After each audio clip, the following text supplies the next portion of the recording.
On les croise parfois loin de la frontière, sur un rond-point entre Nantes et Montaigu. On les voit aussi lorsque l'on emprunte la route entre Divonne et Genève, et surtout dans les aéroports internationaux. Les douaniers n'ont pas disparu avec la création de l'espace Schengen en 1995. Un autre siècle pour les jeunes Européens qui n'ont pas connu le parfois lent processus du passage aux frontières et ses aléas, un jour de départ en vacances en Espagne ou en Italie, à la recherche de quelques trafiquants. La schnouf, dans les ailes arrière. Le pare-choc avant et le pare-choc arrière recouvert de chrome. Les bijoux de Balbec, dans la batterie. Et le Yukon-kun? Le Yukon-kun, le plus gros diamant du monde, il est là. Mais alors que font-ils, ces douaniers, maintenant qu'ils n'ont plus à filtrer et à fouiller les voitures aux postes frontières? Eh bien, vous allez voir, ils ne chôment pas. Je suis Pierrick Fay, vous écoutez La Story, le podcast d'actualité des Échos. Personnellement, j'ai pas mal de choses à déclarer. Papa est dans quel pays, là? En Belgique, La Belgique qui est? le plus beau des pays. Là, je suis dans quel pays? Dans la France, La France, c'est un pays de gros? de gros abrutis. Exact. Le rôle des douaniers ne se limite pas à la surveillance du territoire. La douane est aussi là pour percevoir les droits et les taxes dues à l'entrée de marchandises dans un pays. Le fameux « vous n'avez rien à déclarer ». Pas de palette aux lentilles. De palette aux lentilles? De palette aux lentilles. Oh non, pourquoi? Mais parce que la palette aux lentilles provoque des cauchemars avec apparition de douaniers, c'est très connu. Ah bon? Mais la douane a aussi dans sa palette une activité de plus en plus importante, la lutte contre la contrefaçon. Richard Rio est enquêteur aux Échos. Il est parti il y a quelques semaines à la rencontre de ceux qu'on surnomme les gabelous, car ils étaient chargés sous l'Ancien Régime de collecter la gabelle, l'impôt sur le sel. Richard, la lutte contre la contrefaçon, cela leur donne de plus en plus de travail? C'est une activité qui est importante et qui prend de l'ampleur pour la simple et bonne raison que l'activité de contrefaçon au niveau mondial est en fort développement. Il y a de plus en plus de produits contrefaits et une étude de l'Organisation de coopération et de développement économique qui est parue au mois de mars dernier a tenté, avec plus ou moins de bonheur, de quantifier ce marché de la contrefaçon. Aujourd'hui, les chiffres de 2016 donnent un montant total du marché de la contrefaçon de plus de 500 milliards de dollars. En 3 ans, il a grimpé de 40 milliards de dollars. Et aujourd'hui, toute activité peut être sujette à la contrefaçon. Comme dit l'un des auteurs de l'étude de l'OCDE, rien que pour la France, seule la baguette et le croissant ne sont pas susceptibles d'être contrefaits. Richard, vous êtes engagé, vous, dans la lutte contre la contrefaçon, aux côtés des douaniers, si je puis dire. Vous avez passé une demi-journée avec eux. Ça a été facile d'abord de monter ce reportage pour les pages enquête des Échos? Ça a été très facile. J'ai contacté les douanes un peu de temps après la publication de l'étude de l'OCDE. Ils ont joué le jeu. Ils ont dit « Ok, pas de problème. On va vous recevoir. On va vous emmener dans un endroit où nous faisons du contrôle de paquets, de colis. Cet endroit n'est pas très loin de Paris-Centre, puisque c'est à Chilly-Mazarin. » Donc pas très loin de l'aéroport d'Orly, notamment. Pas très loin de l'aéroport d'Orly. Alors curieusement, c'est pas d'Orly que viennent les colis, mais de Roissy. Ils sont emmenés par camion. Alors, il faut savoir qu'à Chilly-Mazarin, j'ai visité un centre de tri postal. C'est-à-dire que tous les paquets qui viennent de l'étranger, qui viennent du Burkina Faso, de Colombie, de Chine ou du Japon, passent par Chilly-Mazarin, si tant est qu'ils pèsent entre 2 et 30 kilos. Les colis qui arrivent par avion à Roissy et qui pèsent moins de 2 kilos sont inspectés à Roissy directement. Mais tous les autres viennent à Chilly-Mazarin, ils sont emmenés par camion et ils sont contrôlés. Pourquoi des contrôles dans un entrepôt de la Poste? C'est plus facile parce que c'est un point d'entrée des produits importés en France. La douane a demandé à la Poste si elle pouvait installer un bureau de contrôle dans ce centre de tri postal qui est assez conséquent, hein. C'est un immense entrepôt. On a l'impression d'être chez Amazon. C'est rempli de chaînes, de triage, tout est répertorié. Il y a des lignes de chariots contenant des colis absolument phénoménaux qui sont répertoriés sous des pancartes, importation des États-Unis, importation de Turquie, etc., etc. Ça veut dire aussi que la plupart des produits ou beaucoup de produits contrefaits arrivent aujourd'hui par la Poste? Alors, c'est un moyen d'envoyer des produits contrefaits. Alors, je tiens à faire une précision. On ne parle pas de produits contrefaits, mais on parle de produits contrefaisants. L'opinion publique parle très souvent de produits contrefaits. Ce ne sont pas les faux, les produits contrefaits. Ce sont les vrais. Ce sont les produits qui sont copiés. Si vous voulez parler d'un faux, vous parlez d'un produit contrefaisant.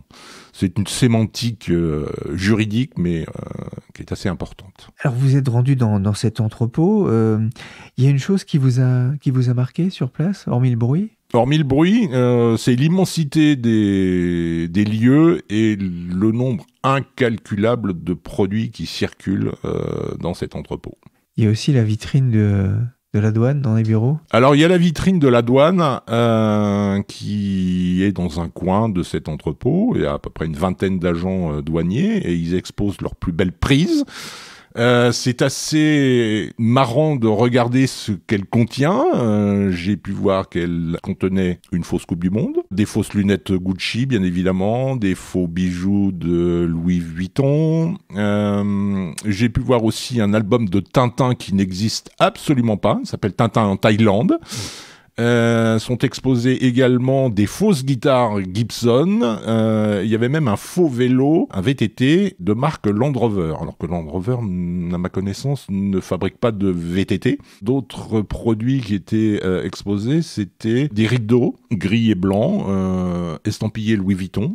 Louis Vuitton, à ma connaissance, ne fabrique pas de rideaux. Donc les contrefacteurs, non seulement font des faux produits à partir de vrais produits, mais ils en inventent également. Est-ce que ce jour-là, la pêche a été bonne ? Ce jour-là, la pêche a été plutôt bonne et la pêche concernait surtout les colis en provenance de Thaïlande.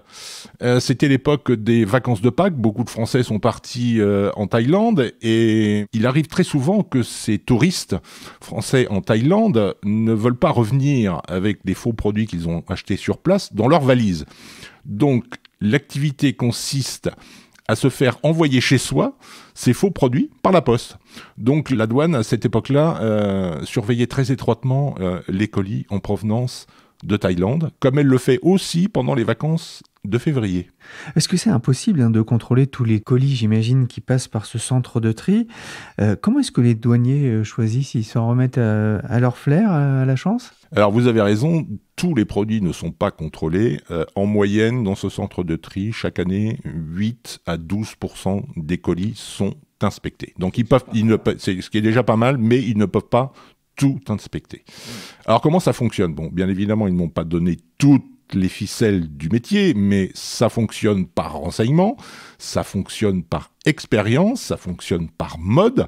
Par exemple, l'année dernière, lors de la Coupe du Monde de football, les douaniers savaient pertinemment que dès que l'équipe de France a été sacrée championne du monde, ils allaient avoir affaire à des faux maillots de l'équipe de France estampillés avec les 2 étoiles. Donc, il y a de l'expérience et il y a aussi des renseignements qui sont divulgués par des douaniers français, des agents qui sont implantés à l'étranger, qui peuvent repérer certaines pratiques et peuvent donner des informations à ces douaniers présents sur le sol français en disant « Vous pouvez inspecter ce genre de colis qui va arriver prochainement parce que c'est susceptible de contenir des faux produits. » Alors les Français qui s'envoient des colis par la poste pour éviter de se faire repérer lors du passage à la frontière, qu'est-ce qu'ils risquent s'ils se font prendre ? Alors il y a 2 cas de figure. Soit c'est une petite fraude, c'est-à-dire que si vous vous faites envoyer une fausse montre ou un faux foulard d'une grande marque, il y a de bonnes raisons que ce produit soit livré, soit saisi à Chilly-Mazarin et détruit. En revanche, si vous recevez des colis contenant une valeur assez conséquente de faux produits, ça peut coûter très cher. Parce que les douaniers peuvent déclencher une opération qu'ils appellent une livraison surveillée. C'est-à-dire qu'ils auront détecté la livraison de faux pour une personne désignée, et ils vont livrer ce produit. À partir de ce moment-là, dès qu'ils auront pris le malfaisant la main dans le sac, il encourt une peine financière pouvant aller jusqu'à 2 fois la valeur réelle de ce qu'il a acheté. Donc ça fait mal au porte-monnaie. Ça fait mal au porte-monnaie. Alors on sait, les produits contrefaits, la plupart ont vocation à être détruits. La douane organise ou organisait des tournées nationales de destruction de contrefaçon, c'est assez impressionnant. C'est assez impressionnant, mais c'est une activité, j'allais dire, qui est régulière. Chaque semaine, à Chilly-Mazarin, un camion broyeur vient détruire les produits qui ont été saisis. Pour les produits un peu plus solides, c'est un rouleau compresseur qui détruit ce genre de produits. Mais c'est une activité qui est hebdomadaire. Quels sont les produits les plus contrefaits aujourd'hui? Est-ce qu'on a un palmarès, un classement? Les produits les plus contrefaits sont multiples. Il y a beaucoup de faux produits de maroquinerie, beaucoup de faux produits vestimentaires, mais ça touche aussi les catégories de produits de haute technologie. En fait, chaque pays est spécialisé plus ou moins dans une activité de faux. J'ai appris, grâce à l'OCDE, que la République de Moldavie était réputée pour la fabrique de faux alcools. J'ai appris que la Bulgarie et la Roumanie étaient les championnes du monde de faux produits destinés à l'industrie aéronautique ou l'industrie automobile. L'Inde est réputée, par exemple, pour la fabrication de faux médicaments, qui est très dangereux pour la santé publique. La Chine, elle est plutôt du côté des produits de haute technologie, les faux CD, les faux smartphones, etc., etc. Une autre activité m'a un peu surprise, c'est que les États-Unis, je dis bien les États-Unis, sont réputés pour être des contrefacteurs de boissons autres que les alcools. C'est-à-dire que si vous trouvez du faux jus de fruits, ça peut provenir des États-Unis. La guerre contre la contrefaçon, elle se fait aujourd'hui aussi de plus en plus sur Internet, sur les sites Internet? La guerre contre la contrefaçon se fait effectivement contre les sites Internet. Il ne vous a pas échappé que les envois sont des petits envois par courrier express. Et ça vient du fait que les gens passent par des plateformes d'Internet pour acheter leurs produits. Aujourd'hui, vous pouvez trouver un site qui vous vendra des fausses montres de luxe ou des fausses chemises de luxe. C'est très facile et les douaniers sont de plus en plus axés sur la lutte contre ces sites et essayent de les faire fermer. Alors c'est une activité, bien évidemment, qu'ils ne peuvent pas faire tout seuls. Ils doivent avoir le concours d'avocats, de juges, et c'est très difficile de faire fermer un site. J'ai rencontré, bien évidemment, un cabinet d'avocats qui m'a parlé un petit peu de ce qu'il faisait pour tenter de juguler cette floraison de sites Internet qui vendent des faux produits, et c'est très difficile de faire fermer un site à l'étranger.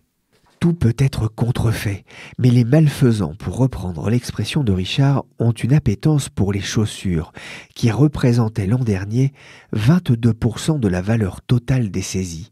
Les vêtements et articles en cuir complètent le podium. À l'intérieur de ces cartons, des tonnes de chaussures de marque très à la mode chez les jeunes. En réalité, il s'agit de pure contrefaçon en provenance directe de Chine. C'est un coût énorme pour les entreprises, 121 milliards d'euros pour la seule Union européenne. Mais certains produits peuvent aussi constituer un risque pour la santé publique. C'est le cas de la contrefaçon de médicaments.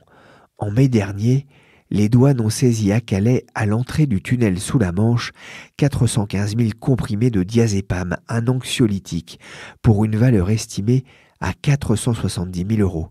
Ils étaient cachés dans des bidons. On en parle un peu moins que des saisies de drogue. J'ai eu envie de porter un éclairage dans la story sur ce problème. Et j'ai rencontré il y a quelques semaines Philippe Lamoureux, le directeur général du LEM, le syndicat des entreprises du médicament. Avec lui, j'ai voulu avoir une vision plus claire de ce phénomène. C'est difficile de mesurer l'importance de la contrefaçon parce que nous sommes dans un phénomène d'économie souterraine qui échappe à la mesure. Pour donner un ordre de grandeur, on estime que la contrefaçon dans certains pays en développement peut représenter pratiquement la moitié des médicaments en circulation et dans certains pays développés jusqu'à 10%. C'est un phénomène très important, c'est un phénomène qui est porteur de gros enjeux de santé publique, bien évidemment, et c'est un phénomène qui est en constante augmentation. Les pays les plus touchés sont les pays en développement, notamment, par exemple, les pays d'Afrique francophone sont très exposés. Pourquoi ? Parce que ce sont des pays qui ont d'une part des réseaux de distribution très peu sécurisés et qui, d'autre part, n'ont pas de système de protection sociale. Donc on va aller chercher à se procurer des médicaments à moindre coût en les achetant dans la rue. Par exemple, en Afrique, on parle de pharmacie gazon. Une pharmacie gazon, c'est un contrefacteur qui va s'installer dans la rue, qui va poser par terre ces boîtes de médicaments contrefaits et qui va les vendre aux passants. La contrefaçon de médicaments, ça ne touche pas seulement les pays en voie de développement. Non, les pays développés sont également très exposés et c'est un phénomène qui est en rapide augmentation. Les plateformes offshore se montent très facilement, disparaissent tout aussi facilement. On peut dire que la contrefaçon dans les pays développés n'a pas tout à fait la même approche que dans les pays en développement. Ce sont des contrefaçons de meilleure qualité. Ce que je veux dire par là, c'est que la copie est beaucoup plus difficile à déceler. Et ce sont des contrefaçons qui vont rentrer dans le circuit de distribution essentiellement par Internet, puisque les pays développés ont des réseaux de distribution relativement plus fiables, bien évidemment. Internet, c'est vraiment devenu l'endroit où se concentre toute la contrefaçon de médicaments? Une bonne partie de la contrefaçon, on estime en général qu'un médicament sur 2 sur Internet est une contrefaçon. Donc ça montre l'importance du phénomène. Et ensuite, ces produits achetés sur Internet sont acheminés par voie postale. Et bien évidemment, toute la difficulté, c'est de pouvoir contrôler la circulation des flux postaux, puisqu'ils échappent au réseau traditionnel de distribution que sont par exemple les pharmacies d'officine. Quels sont les produits les plus contrefaits en pharmacie? J'ai envie de vous répondre tous. C'est-à-dire que contrairement, il est souvent répandu, la contrefaçon est très large. On peut contrefaire toutes sortes de médicaments. On va dire, pour être un peu schématique et un peu synthétique, que les médicaments les plus contrefaits, si on le devait en isoler, ce sont les médicaments d'amélioration de la performance. Quelle que soit la performance, qu'il s'agisse de la performance physique, de la performance intellectuelle, de la performance sexuelle. Mais vous pouvez aussi trouver des contrefaçons de médicaments anciens qui ont été retirés du marché, des médicaments nouveaux qui n'ont pas encore été autorisés. Tout se trouve en réalité sur Internet. Pourquoi est-ce que les contrefacteurs ont investi le marché du médicament? Ils ont investi le marché du médicament parce que c'est une activité rentable. C'est-à-dire que c'est une activité qui intrinsèquement rapporte aux contrefacteurs de façon importante. Il est moins risqué et tout aussi rentable de copier des médicaments et de les contrefaire que d'aller vers d'autres formes de criminalité comme le trafic de drogue ou le trafic d'armes. Pour vous donner une idée de ce que ça représente, l'an dernier, Interpol a lancé un coup de filet contre le crime organisé. Près de 850 personnes ont été arrêtées et l'organisme a saisi 500 tonnes de médicaments illicites, montant estimé 14 millions de dollars. Je me suis demandé si la contrefaçon dans les pays en voie de développement n'était pas liée aussi à un problème d'accès aux médicaments, notamment en Afrique. Alors c'est une idée qu'on évoque souvent, elle ne correspond pas tout à fait à la réalité, puisque quand on regarde ce qui se passe dans les pays en développement, on s'aperçoit que même les médicaments essentiels, c'est-à-dire les médicaments qui figurent sur la liste des médicaments principaux prioritaires de l'OMS, qui sont des vieux médicaments génériqués à très bas coût, eh bien même ces médicaments font l'objet de contrefaçon. Il y a un manque à gagner important pour l'industrie? Oui, le manque à gagner se chiffre en plusieurs dizaines, voire centaines de milliards, bien évidemment. Et donc, c'est une des raisons pour lesquelles l'industrie pharmaceutique est extrêmement attentive à ce phénomène de contrefaçon. Mais ça n'est pas, paradoxalement, la raison principale. La raison principale, c'est l'enjeu pour la santé des patients. Parce qu'en réalité, lorsque vous allez chercher un médicament contrefait, vous pouvez tomber sur un produit qui ne comprend pas la même dose de principe actif que le produit qu'il copie, sur un produit qui ne contient aucun principe actif, ou sur un produit qui, même dans un certain nombre de cas, peut contenir des substances dangereuses. Il y a de cela quelques années, il y a eu une vaste contrefaçon de vaccins en Afrique subsaharienne qui a entraîné 3000 décès par méningite au Niger. Simplement parce qu'on pensait vacciner des enfants avec un produit qui était une contrefaçon qui ne contenait pas le vaccin. On a vu aussi dans certains médicaments, on a trouvé de l'acide borique, de la peinture au plomb par exemple? Oui, on a comme ça, alors heureusement l'Europe a été plutôt préservée de ce type de difficultés, mais on a connu ce type de difficultés beaucoup en Afrique, également en Amérique centrale et en Amérique du Sud. Il y a eu des sujets assez lourds il y a de ça quelques années avec des sirops antitussifs au Panama. Et donc c'est un phénomène qui se répand à l'échelle mondiale. Comment est-ce qu'on peut lutter contre ce phénomène de la contrefaçon ? Eh bien, on peut lutter contre ce phénomène de contrefaçon de différentes manières. D'abord, l'idée clé, c'est qu'on est efficace que si on agit tous dans le même sens. Donc, il faut une collaboration extrêmement étroite entre les industriels, les États, les administrations en charge du problème, au premier rang desquels les douanes, un certain nombre d'opérateurs économiques, comme les réseaux postaux, probablement les systèmes bancaires, parce que ce sont eux aussi qui voient transiter les règlements. Il y a des choses qui existent, des choses qui sont faites. Le point de base, c'est qu'il existe des réseaux de distribution officiels, que évidemment, dans ces réseaux officiels, on a peu de contrefaçon, surtout dans des pays comme les nôtres. Il faut, dans les pays en développement, développer des systèmes de protection sociale qui, à minima, qui font que les personnes ne vont pas avoir la tentation d'aller chercher des médicaments ailleurs que dans ces réseaux officiels. Et donc, il y a des mécanismes, mais qui mettent en jeu l'ensemble des intervenants. Une dernière question, comment est-ce qu'on reconnaît un médicament contrefait ? Alors c'est très difficile à reconnaître, il faut véritablement être un professionnel.